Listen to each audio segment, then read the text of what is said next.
Hello, everybody. Welcome once again to the Recovery Hour here on Facebook Live and on YouTube Live. It is episode number 30, and I am your host, Rod Pedersen, a person in recovery, also a sober coach and interventionist. Pleased to be joined by the man you see on the left side of the screen, my right, Ran Teed, addictions counselor. And nice to see you again, Ran. Nice to be back. Nice to be talking recovery for another month. How are things in the world of Ran Teed as it relates to recovery these days? They are good. I actually celebrated 50 years of being drug and alcohol free since our last show. And I spent a couple of days in Alberta last week at the Recovery Capital Conference. It was put on by the Last Door and Westminster House, the New West Recovery Group. It was also sponsored by Edgewood, one of our sponsors. So it was a really interesting conference. There was over 800 people there live in person, so that was quite a change from being isolated or at least limiting our interaction with people. And as far as I've heard, it hasn't affected anybody's health. It was really exciting to hear a lot of conversation about recovery. And Alberta government is actually doing some really, really significant work advancing the idea of building recovery-oriented systems of care within their province that take people right from, I think I need some help, to managing their lives in a healthy and constructive manner. So it was really interesting. How are you? I'm fantastic. I'm really good, as a matter of fact, and I'm in Calgary on this work trip, I guess you could say, this contract, and things are going very well. But I was pleased to be a small part of your 50-year birthday, because it was in a 12-step meeting, and I asked in that meeting, how are you celebrating it? I think people would like to know, how does one celebrate a sober birthday like that, especially a half a century? I went to that meeting. Exactly. You said I am celebrating. Yeah, that was it. Like I don't make a big deal of it. It's really just another day for me. Mm-hmm. Well, congratulations, I'll Thank say you. it. And it was a very uplifting time, for sure. Now, before we do talk a little more in this opening segment here about the Recovery Capital Conference in Calgary and stuff, I want to talk about the theme. Every month we have a theme. I think our themes are great. And I was looking for a name for this month's theme. And I'm going to call it just two words. I'm a fan of short sentences. Unintentional addiction. Yeah. That'll get people's attention. Yeah. And I could say, listen, nobody really understands they're addicted until they are addicted. Then they look back and say, how did this happen? Yeah. At least that was my situation. Unintentional addiction. It's going to involve our guest tonight, Jen. So maybe you can speak a little bit about our theme tonight and how it relates to our guest, Jen, who will be coming up next segment. Well, like as you said, I don't think anybody sits down and says, I want to develop an addiction. Lots of people develop addictions as a result of doing something too much and too often. And our bodies change, and our reward pathways change, and our motivations change, and all of a sudden, something that we were doing for fun or for social interaction or whatever becomes something that we need to do to function and feel okay. And then it evolves into starting to really affect our ability to function. So as the problem progresses, usually the degree of use progresses. And you know what happened with Jen, and I'll talk to her about that a little bit more, was very different. Like, she wasn't a partier. I actually taught her in high school. She was a very good art student, and didn't get involved in any high school drug or alcohol use. Didn't party. Was just a really centered young woman, and developed a health issue, and the doctor that she had seen about this health issue put her on an opiate and didn't really explain what that was or what the potential harms were. And before she knew it, she was extremely dependent on this, and it was running her life. So, and that happens a lot. You know, if we look at a lot of the history around the opiate problem that we're currently having, and particularly in the States and in some of the more eastern parts of the country, a lot of that was driven by pharmaceuticals, and several pharmaceutical companies have been sued for not properly explaining to people and to doctors the addictive nature of some of these substances. And so, you know, if you're given an opiate over too long a period of time, you develop tolerance to it, and you tend to want more of it to try and deal with the pain. And the other thing that opiates do is they essentially turn off our own pain management system. And so when you try and get off the opiates, your pain management system isn't active and it doesn't work, so everything hurts. Your skin hurts, your bones hurt, and you have very, very little tolerance for pain anymore. And so that's that whole withdrawal piece that makes it very, very difficult for people to transition off of opiates. And one of the things that most areas are doing is quickly helping people through what are called RAM clinics, or rapid access addiction medicine clinics, to rather than forcing people to go through a difficult detox period or putting them on methadone or Suboxone, that help replace the problematic drug. And that deals with the physical part of the dependency or the addiction, but it doesn't really help with the psychosocial part of it. So, you know, it's a complicated issue. It is, and I'm very interested to hear Jen's story. But I'm wondering.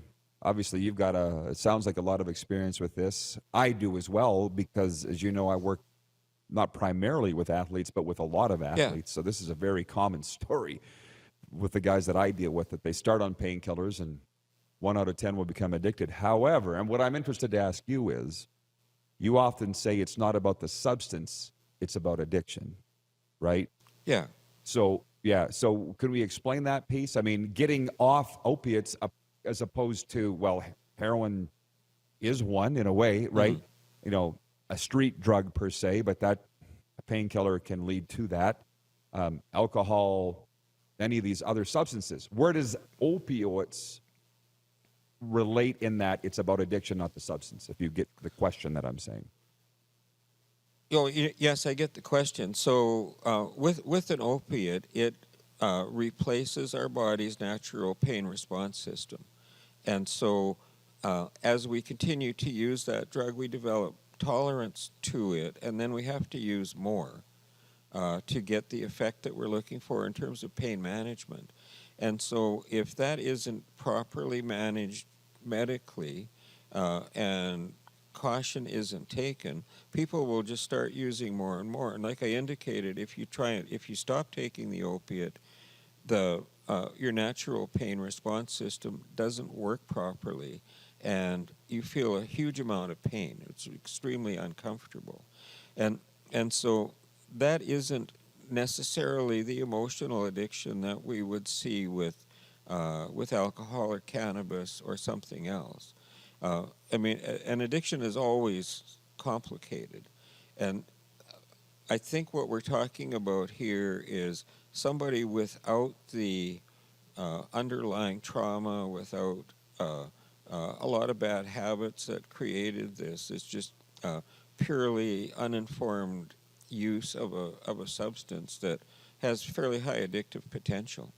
Does that make sense?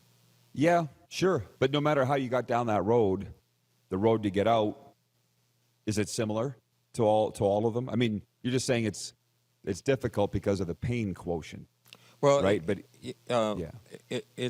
It may not be similar, because if you're not using it to cover up some emotional hurt, you don't have to deal with the revelations that you feel when you start to feel those emotions again.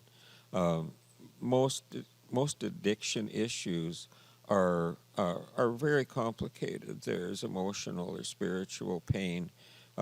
There's often childhood trauma issues that haven't been properly addressed, and the addiction is about covering up that pain.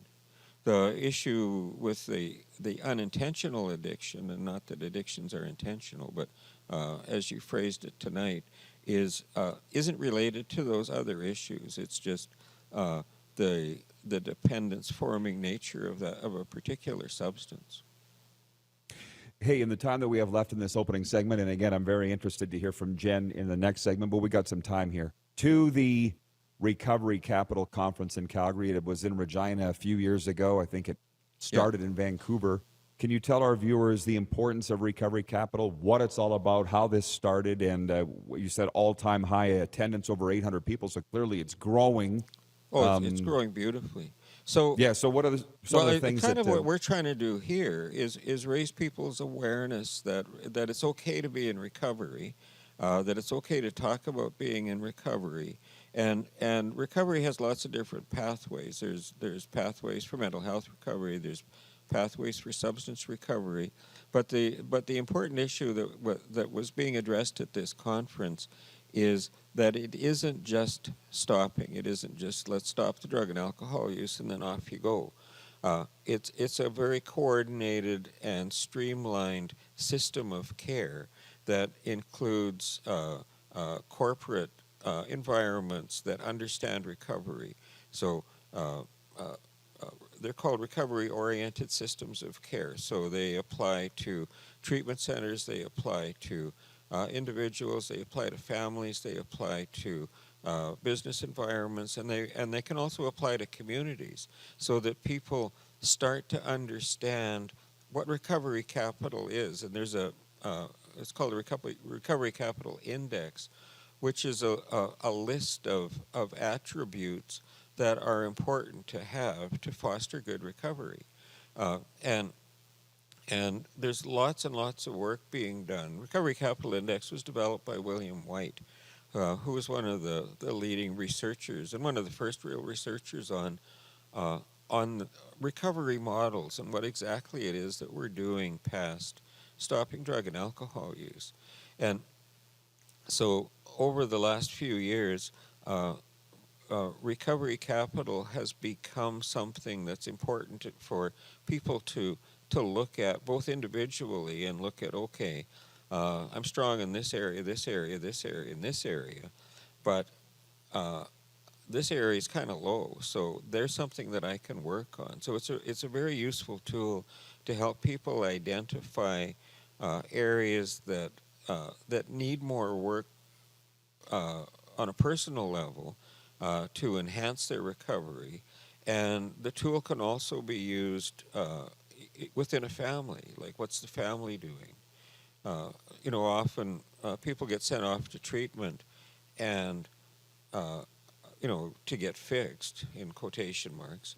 And the family isn't really aware of what's going on. And building recovery capital into a family setting helps everybody be able to self-identify areas that they need to work on. Like I said, it was in Calgary here at the Hyatt. So this is an industry conference for the recovery industry. Can you tell our viewers what types of people were there? Well, there was a really strong indigenous community piece there, and there was lots and lots of discussion about indigenous pathways to recovery. There's a fairly significant movement called the Red Road to Wellbriety, which is incorporating traditional healing with 12-step kinds of issues.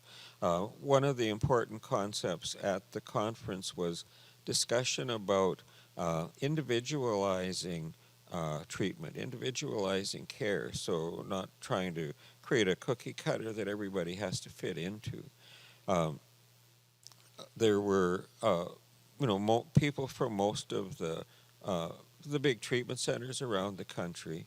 There was lots and lots of people who are just in recovery themselves, coming to learn more about what's going on.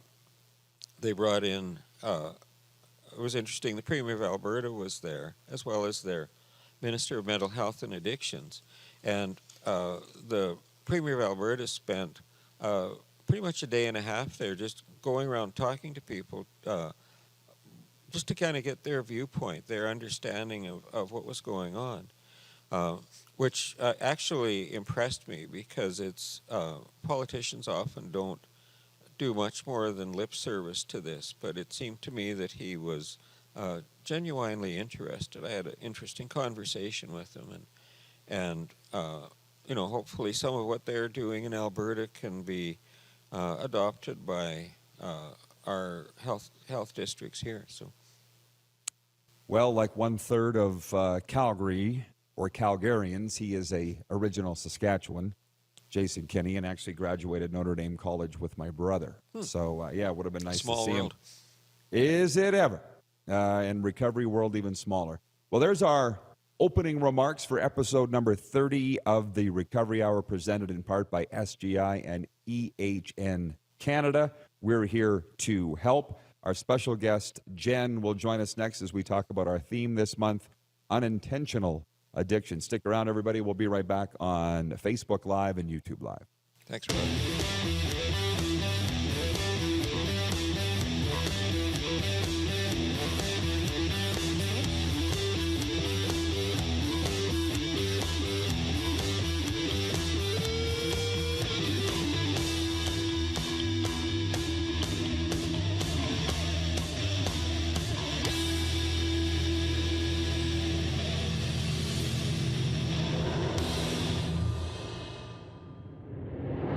There's something for everyone at the Mad Greek Eatery. Delicious Greek dishes, pizza, lasagna, pastas, soups, salads, and much more. The Mad Greek Eatery brings the best authentic Greek cuisine right to you. Available for licensed dining, events, delivery, and takeout. For the best taste and huge portions, there is only one place. Visit the Mad Greek Eatery, downtown Moose Jaw. Call for takeout and delivery today.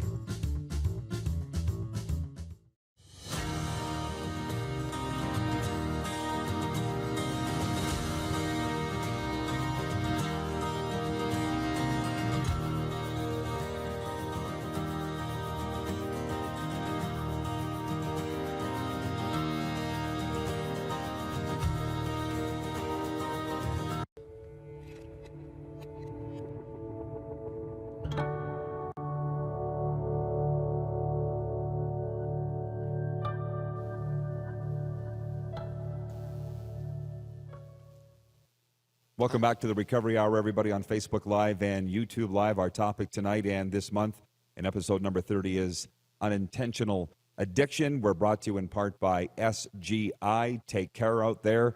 And Rand, if you don't mind, I'll have you do the honors of introducing our guest this month. Absolutely. So Jennifer is with us. I don't see her. There she is. You will. Hi, Jen. Hey. Hey. So I don't know if you heard the first part, Jen. I talked a little bit about our former life as you a student and me as a teacher. So as I said earlier, Jennifer was an art student of mine, and I hadn't really heard much from her for quite a while, like 20 years probably, and then I got I don't know whether it was a Facebook message or an Instagram message, just kind of saying hi, and we chatted a little bit and then decided to meet for coffee. And Jen told me this really compelling story about what had happened to her after being put on a medication by a doctor. So Jen, do you want to fill us in a little bit about kind of what happened with that? Yeah, sure. So I was diagnosed with fibromyalgia when I was 18 years old. And it started with like Tylenol 1s and then Tylenol 3s. And then, I met this doctor, and all of a sudden it was like fentanyl and hydromorphone and probably a dozen other meds on top of that. I was really super highly medicated, and my life was perfect, and it became a total mess, and I lost everything. So, did the doctor explain to you at all or tell you about the dependent nature of some of these medications, or just keep giving them Not to at you? all. Not at all. And And, I always thought, doctors know everything and you can trust your doctor, right? But well, yeah, and that's a very common belief. And you weren't, and I said earlier when in the first section, you weren't a kid that was out partying all the time and weren't into drug or alcohol use prior to that. So this wasn't something that you sort of evolved into. This was something that was just given to you without you really understanding what was going on. yeah, like 18 years ago, I didn't know what fentanyl was at all. I didn't understand what I was taking. And you said you lost everything. So can you talk about that? Like what happened? Yeah, I lost friends, family, um, went through a divorce. My husband took my son and had full custody. I was basically on my own. And this was because they were perceiving you as somebody with an addiction problem? I'm guessing so. I'm not sure what they thought. Like, no one ever talked about it. So it was kind of pushed under the rug. You just weren't doing what they thought you should do, Yeah. and so they just like pushed you away. Yeah, I wasn't getting invited out to like anything much anymore. Well, like I've been told by people now that I would fall asleep in like mid conversation. Like I was just way over medicated, and And I it mean, was bad. one of the problems with being over medicated is people generally don't know that they're over medicated, and if family members don't really understand and think that you're doing this uh, because you want to, that can really cause some relationship problems. And what helped you get out of that situation? Well, my doctor noticed that something was wrong, so she sent me to a specialist, and it was my third appointment with her. She pronounced me dead to my face, pretty much. Told me I shouldn't be here. And then after the appointment, I left the room. I walked down the hall into a wall, and then I went back to the front desk to ask to see my doctor when I had just seen her. So your memory was totally shot. Yeah, there's a lot that's just a blur. Let me jump in here for a second. Yeah. So you were prescribed fentanyl for a fibromyalgia problem. Did it work? And did it morph into other substances? I apologize if you already said that, but just take me back again. Were you getting it on the street, or how did you feed that addiction after you didn't realize you were addicted, but you knew you had to have it? Well, my doctor was always there to give it to me, so So you didn't So resort there to was, street drugs. yeah, there was no other substances involved? no. Nope. So just too much medicine. And then Very. getting off of opiates is difficult. So what have you been given to help transition off of that? I decided to go on Suboxone. Mm-hmm. Sorry, my cat just. Okay, there That's you go. okay. I'm really sorry. Cats are Oh, you're good. I uncontrollable. apologize. We've seen worse. Pardon me? No, you're good. Yeah. Continue. Okay, sorry, where was I? You went on On Suboxone. Suboxone. Oh yes, I went on Suboxone. I was offered the choice of methadone or Suboxone, but I took the Suboxone because they said it was a lot safer, and that I wouldn't have that feeling of being high because I was so done, with being a pretty much a zombie. Like my medical team, they didn't even know how I functioned on a daily basis. It's terrible. And I know you did a little testimonial thing for Health Canada about that. I did. And did you get any reaction from anybody about that? Well, I talked to my medical team and they said it was getting really good reviews. And I talked to one pharmacist I deal with.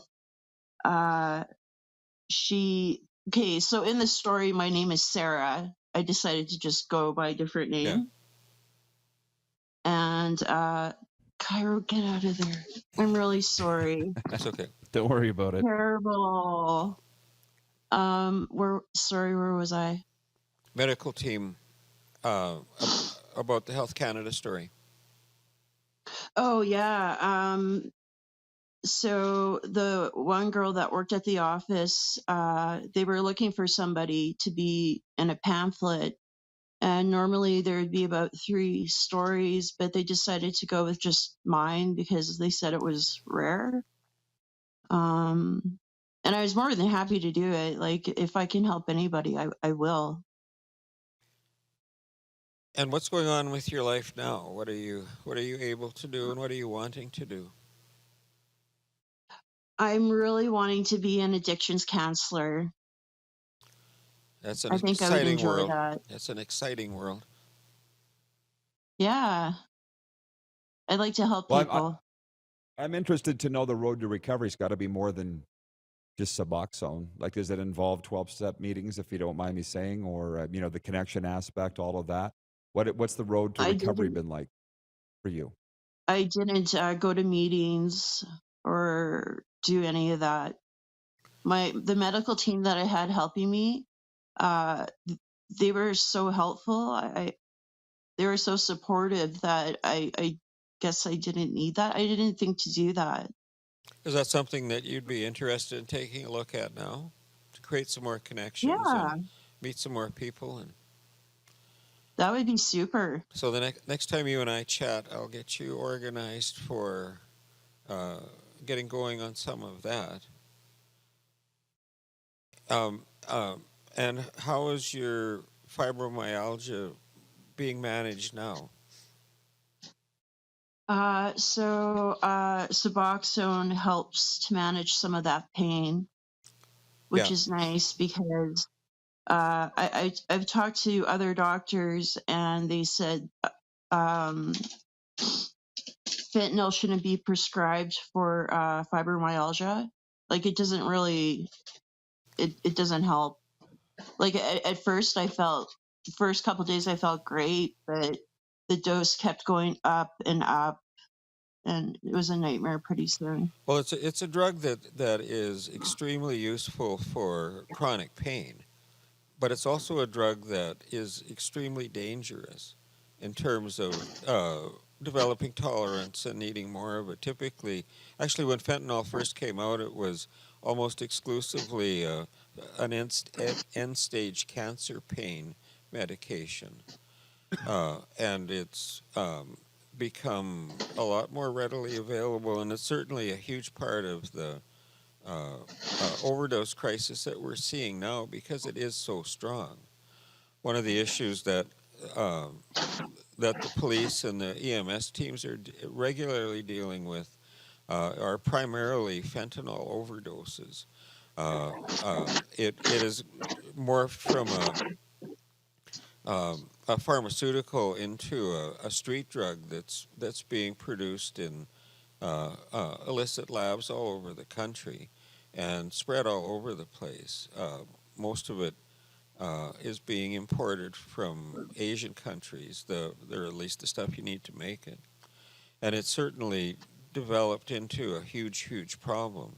One of the things that's happened, and I've talked to 2 or 3 people that have been addicted to fentanyl, and they're saying that you can very quickly, you can never get enough. Um, and then it's hard to treat because it's taking often 2 or 3 Narcan injections to bring people out of an overdose situation. But we are out of time, Jen. So thank you Okay. very much for coming, and I'll You're connect most with you. welcome. And I apologize for my cat. I guess I should have shut the door. Like I I've seen said, far worse. yeah, I've seen far worse on video calls. So yeah. thanks. Okay. Congratulations on your story and your recovery, and keep going. Thank you. Thanks, Jen. Thank you so much. I appreciate it. Okay, take care. Yeah, thank you, Jen. I just want to say before we All go to right, bye. break, Rand, does it not sound a little bit like LSD when it got started? I mean, that was 50 years ago, but it was started for the right, it was invented for the right purposes and fell Yeah. into the wrong hands, you know? And same thing with ecstasy. Mhm. It was designed as a therapeutic drug, but then moved into the rave party world pretty quickly. And interestingly enough, both MDMA and ketamine, ketamine was a pretty popular street. Okay, they're now being used therapeutically. So Yeah. We're going to kick this around more when we come back, and our producer Kira's going to join us. We're going to bring in a West Coast influence right after this. You're watching the you're watching the Recovery Hour from Calgary and the Queen City on Facebook Live and YouTube Live.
All right, welcome back, everybody, to the Recovery Hour. It is episode number 30, talking tonight about unintentional addiction, and we can certainly bring in Kira now. I should mention that we are brought to you in part by SGI and EHN Canada, as you just saw.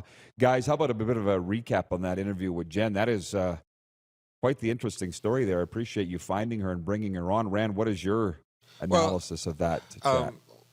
My analysis is that it's really unfortunate that that kind of thing can happen to somebody, like totally unaware of what's going on with them, and to the point where they're not even like functional life-wise, and then getting sort of pushed away from people that should care about her. I'm thinking because they felt that she was fitting that biased, stigmatized look of somebody with a drug problem. And certainly there was a drug problem, but it was very different than many drug problems. So I think that part of it's sad. I think I think she's very courageous to even want to talk about that. So both sides of that.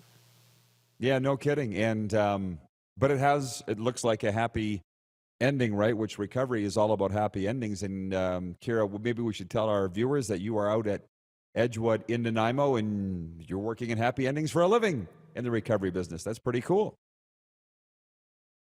Yeah, so I went through Edgewood treatment facility a couple years ago, and have been looking at getting into working in recovery. And I'm so happy to say that I'm actually employed at the same treatment center that I went through. So a very happy ending for me. It's wonderful work. I get to work with families and loved ones, and people struggling with addiction. So um, it feels good to help. Yeah. Well, congratulations. And it's interesting, Rand, as I listen to Kira talk, to just imagine going through a treatment center and then end up working there in a significant role like you have. It reminds me of my first sponsor in the 12-step program, who sat me before we went into a meeting, and he held his hands like this, and he said, if you could just look into a crystal ball at how great your life's going to get. Yeah. And I look at it right now and just go, what a ride. But Kira, when you walked through there on day one, did you ever think that you'd be back working there in a couple of years? I will guarantee you that you did not. No, absolutely not. And I remember when I was there, a couple of weeks in, and I was crying with someone I work with now, a colleague now, and I said, "I'm so scared that this isn't going to work." And she said, instead, like, "What happens if it does? Why not think about it that way?" And people keep telling me too, like, look back on that Kira, and think like how proud of, how do I say this? She's very proud of me right now, and Yeah. very happy that I'm sitting here. Well, I'm very proud of you too. I've known you since before you went to treatment, and you and I worked together a lot over the couple of years. And one of the things that I really admired about you was that most of the time you'd listen. Sometimes not so much, but most of the time you would listen and try to do what was being suggested or recommended, even if you weren't totally sure it would work. And then you start to discover that it worked, and then you'd grab onto it, and then you'd share it with somebody else. And I did check with a couple of your bosses at Edgewood, and they're happy with you so far. So Yeah. I'm really glad to hear. Yeah, I think I always listened, Rand, since I met you, which you never knew me before recovery, but I'm pretty sure I've always listened. But to go back to the topic here of unintentional addiction, it's different than, I guess, the idea of addiction as a choice, but it's kind of down the same line. And I'm still running into people that think addiction is a choice. Earthlings, as we say, or normies. And I'm just wondering if you've sensed over these Recovery Capital conferences that you've been at, Rand, because people tell me that a difference is being made.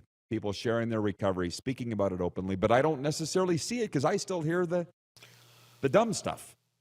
Well, it's his choice to be addicted. It's her choice. And I'm like, it's not. And I just wonder how much progress is being made. Well, I actually think quite a bit. There's always going to be that faction of society that needs somebody to look down on, and people with substance issues are pretty easy to look down on when those substance issues are active. And it's certainly a choice to start using drugs or alcohol. I mean, there's a choice there, but the nature of that problem is that very, very quickly the drug, and alcohol is a drug too, takes away our capacity to choose. It corrupts our reward system. It interferes with our prefrontal cortex function, so we are not able to think through things properly. And that's one of the arguments that I have an awful lot with a lot of people when they're saying, well, that person should just smarten up. They can't. All they can see, all they can feel is, this is the only thing that helps me. It's a really frightening concept for someone who's used a substance to deal with all of their emotional issues, all of their stress issues for however long they've been doing that, to suddenly realize that I have to let that go. I have to stop doing that, and I do not have a clue what to do. I don't know how to manage this, and it's frightening. And so one of the advantages of treatment centers and interventions is you can help people move through that piece of fear into a little tiny bit of hope, or at least a little tiny bit of willingness to try something different. But there's lots of discussion around the disease model, and there's both sides of it. Some people say, well, it gives people an excuse not to get better. It was interesting for me. The first one of the very first things I heard, which really changed everything for me, was somebody said that that addiction was a disease, and I'd always heard that it was a weakness. That was the talk around my house and some of the people that I'd heard talk about it, that it was their personal weakness, or that was a weak person.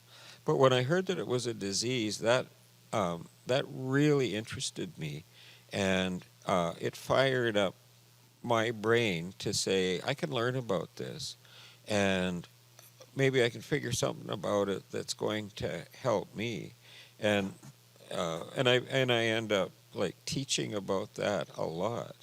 I did a presentation at the conference, and what it was on the on how drugs and alcohol impact a reward system, and how that instantly changes how the brain's working because it disrupts dopamine.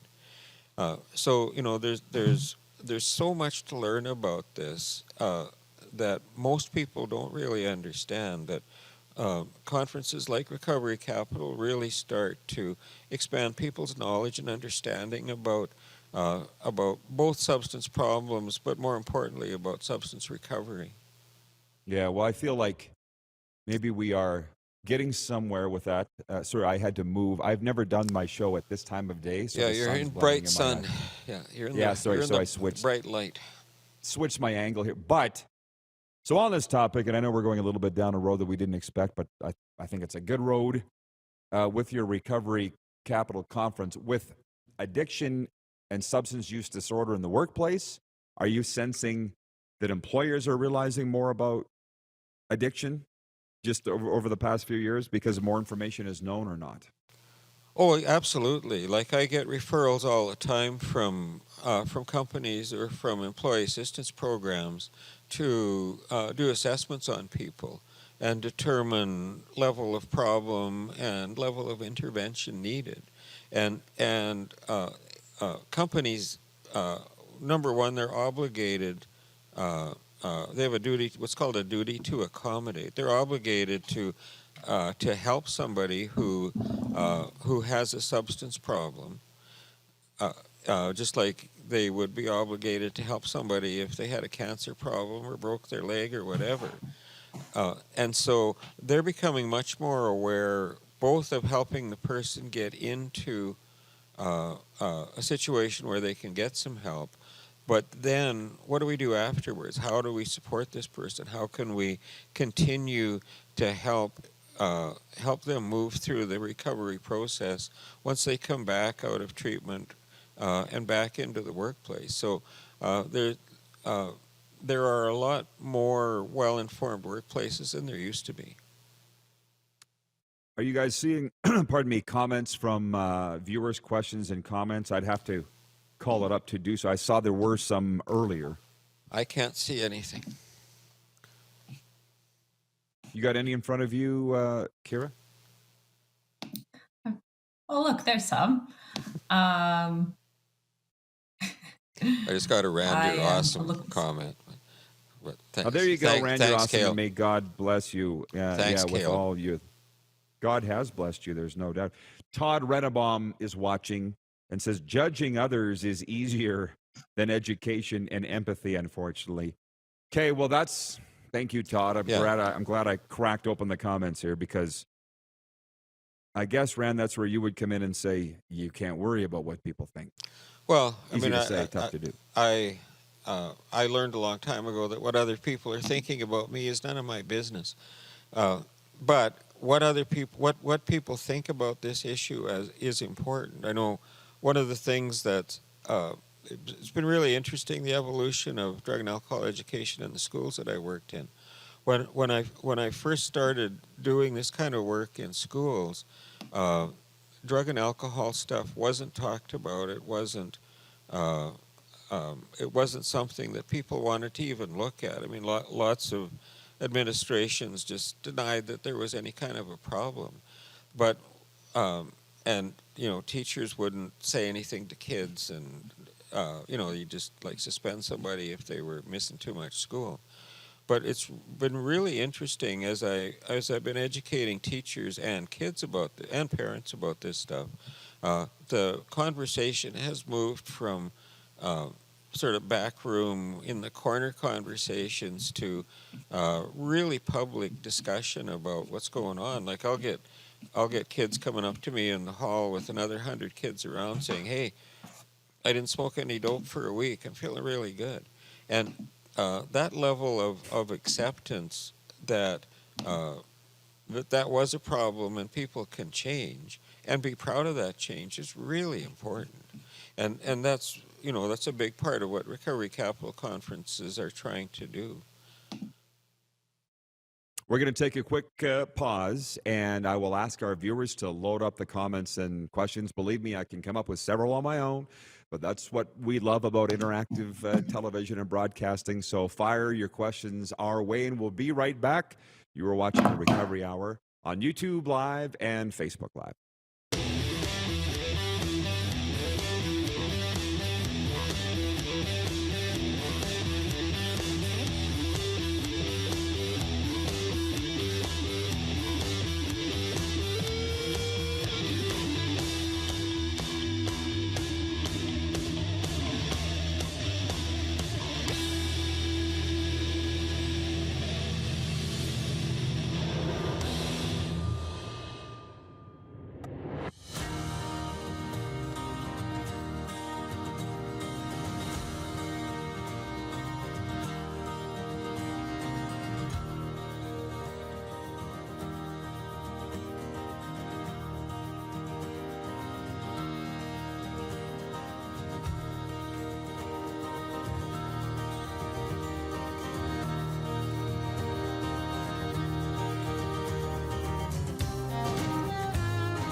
All right, welcome back, everybody. And here we are in our final segment of the Recovery Hour presented by SGI and EHN Network. I say, hey, Gayleen is watching. You know Gayleen.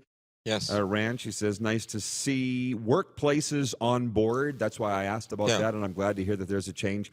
I really don't like to argue, believe it or not, Rand, but this is one argument that I will make is when we get into the recovery road. And this addiction is a choice thing. I mean, I had an argument with a family member. He said, I don't want my taxes going to, publicly funded addiction recovery, i.e. a Pine Lodge. Yeah. And he goes, that's their choice to be addicted. And I said, have you ever tried alcohol and drugs? And he said, I don't want to say. Okay, well, then clearly you did. These are people that started, and 1 out of 10 will have a problem with those substances. So that's an uneducated, I'll argue all day long. I will pack a lunch if you want to argue with me on that. And that's still a pretty prevalent opinion out there. Well, it's prevalent because those are the voices that you hear. There's a whole lot of other people who aren't being that vocal about it. And that's that tends to be how a lot of things are. People with really strong opinions will babble away until somebody hears them, and very, very often, and what Todd said, I think really resonates, is that often people need somebody to look down on to make themselves feel better, and people with an obvious substance problem are a pretty easy target. That whole Pine Lodge issue was really interesting. They had a town hall meeting about moving into that Fort Sand facility, and I was part of the support for the facility piece at this town hall, and people were almost irrational in terms of talking about what they were afraid of. They were afraid that there'd be needles all over the place. And even though, we explained that this wasn't a place for active drug users, this was a place for people who were working on getting better. It was still right back to, well, there's going to be drunks wandering around the neighborhood and just like totally uninformed opinions about an issue that really isn't that big a deal. But when people get their backs up about something and, they might be upset about 10 other things too, but that becomes the point of the spear that they're using to sort of get out all of their frustration and anger about all sorts of things. Yeah, well, those are people, for those that don't know, that did not want a treatment center in their community. And I'm wondering, what was the resolution to that? Did the empty cans, as Todd said, the empty cans rattle the most? Did they get their way, or what's the resolution on that?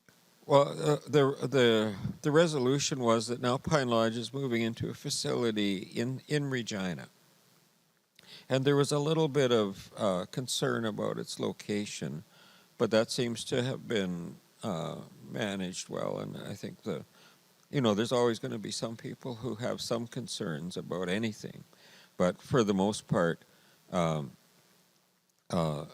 I think it's going to work out fairly well. It's going into the Old Souls Harbor Mission on 8th Avenue.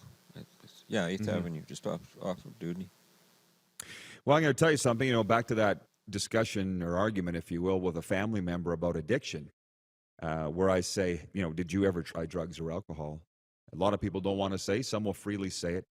Stopping a young person be very difficult to do. I don't think there's a lot of, what are the numbers on kids that have at least tried smoking a cigarette, drinking? It's over 90%, at least last I saw it was. Well, yeah, it's about 30% for grade 9s, 40% for grade 10s, 50 to 60 for grade 11s, and about 65 to 70 for grade 12s. And again, you don't hear the voice of the kids who aren't doing it. You only hear the voice of the kids who are, which tends to normalize the use for a lot of people. So. Mm-hmm. But how many kids do you know that have never ever tried it? It's about 20%. Small fraction. Yeah, that's more than I thought. I would think. Well, and that's exactly it. There's a lot more who don't than people think, because you don't hear from them.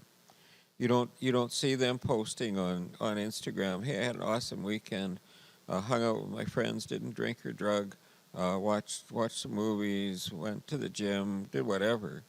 But you do hear the kids who partied and did this and did that, and somebody got so messed up and whatever. So that's what I mean. It normalizes the use and the discussion about it. And that's what I've been trying to do at school, is normalize the other side of that. So, yeah. Well, here we go. We're getting near the end of our time, and we could go off on one of my favorite topics here about spirituality. But I got to say, what's the common theme on those kids that are not using or have never even tried? What's the common theme that you've identified? I always ask. Because I'll get lots of kids, no, I've never done that. And sometimes it's I don't like anything that's going to take control away from me. Really often it's I've seen what it does to my friends. I've seen good friends of mine just totally lose interest in life, and all they want to do is whatever their drug of choice is. Usually, lately it's been cannabis stuff. So, for sure, but and I applaud them. Yeah. But how many people do we deal with that say, "I like the feeling of losing control. I want to escape reality"? I mean, do you not feel that people raising their child properly?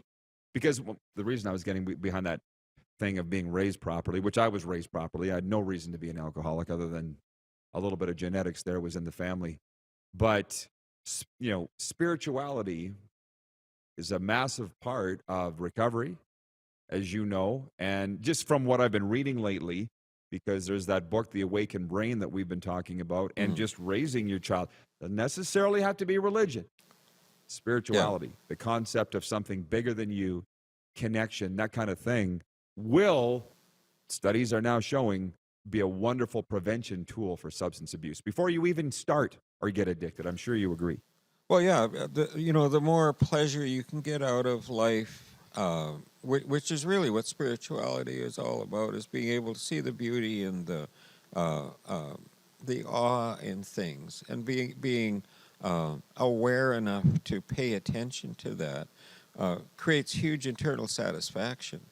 And if we can help teach our kids to do that, to pay attention to those things, then that becomes something that they can do. But often, parents get too busy, or the parents don't know how to do it, really, is what happens. They don't know how to teach their kids because they don't know. And so... Well, for their own lives, of course. Yeah. But, when I talk to hospital staff, emergency room staff, when they talk about kids trying to take their own lives or intentionally, or suffering from overdoses and almost losing their lives, I say, why? What's the common theme? And they say the kids don't know how to manage their own lives. So and then the stress that's part of that, like you say, the parents don't even know how to teach them. So, those are kids with things that are out of their control, what's going on in their home, correct? Yeah, and the other thing that's happening is people are losing control over their lives due to their connection with media stuff. There's lots of really solid research studies that, the too much TikTok or too much Instagram or too much scrolling does exactly the same thing to the brain in terms of boosting up dopamine and then creating dopamine deficits as any drug does. And so, we've got an epidemic of young people with anxiety issues, and we're not doing enough to help parents and kids find alternative ways to deal with that other than medication. Like you made a comment, you've said it on the show before, and when we were chatting before, you said you had been to your doctor and checked off, have you ever had this or that issue, and you checked off mental health. And the doc's immediate reaction was, "Here, I can give you something for that." And I think that's a fundamental problem that we're always looking for, is that sort of easier solution rather than changing behavior or changing patterns, so that we don't keep getting the same results as take this or take that. There isn't a pill in the world that will take your problems away, and if there, I might as well have just kept drinking. You know what I'm saying? Yeah. I had to address what I'd done to my life. The antidepressant wasn't going to help anything. No. Other than make me feel a little better. So I might as well have kept drinking. Anyways, from our comments, Terry Falaka watching on Facebook says, in high school, I got my butt kicked out of school because of where my addictions were leading me. Thank God they let me back in 12th grade. From Chad, it is easier to get addicted than it is to get off it. For me anyway. Because it's become a lifestyle now, and it's changing. Yes, absolutely. Thank you for that. I will just say one last thing, and maybe we'll put a theme on this down the line. I was speaking to a U.S. college coach today who quit coaching, Rand, because he specifically said, and I'm talking about U.S., college, NCAA, the kids that have come out of this pandemic, out of high school and now into college, are so, what should I say, struggling mentally. Their mental health is almost ruined because of everything's been catered to them. Everything's been on Zoom. He just said, I don't want to deal with it anymore. These young people entering college, that their mental health is in such a state he didn't want to deal with it, and nothing's being done about it. Any thoughts on that? Well, I think there's lots being done. There's obviously not enough, and I think the big problem again is awareness. I just wanted to say, when that one comment that you made, the Dalai Lama said that there is no drug that will ease emotional pain. There's no drug that will fix it. That's something that we have to fix from the inside. And you know, people don't want to do that. They don't want to go through that, whatever degree of fire you want to call that, to come out the other side and be stronger and more resilient. Yeah, a grieving process, whatever you want to call it. We are out of time. I want to say thank you to our guest, Jen, certainly our producer, Kira, for coming on, and our crew in the back room behind Rand, and that is Jordan, Rolf, and Paul. Thank you, Rand, and we'll see you May 5th. Yes, absolutely, May 4th, for our next edition. 4th or 5th? May the 4th be with you. Yes, May the 4th be with you. Yes, we're going to talk about tobacco addiction with Dr. Murray Kelly. Should be fun. Great guy. We'll see you then, everybody. Thanks for watching the Recovery Hour. Okay.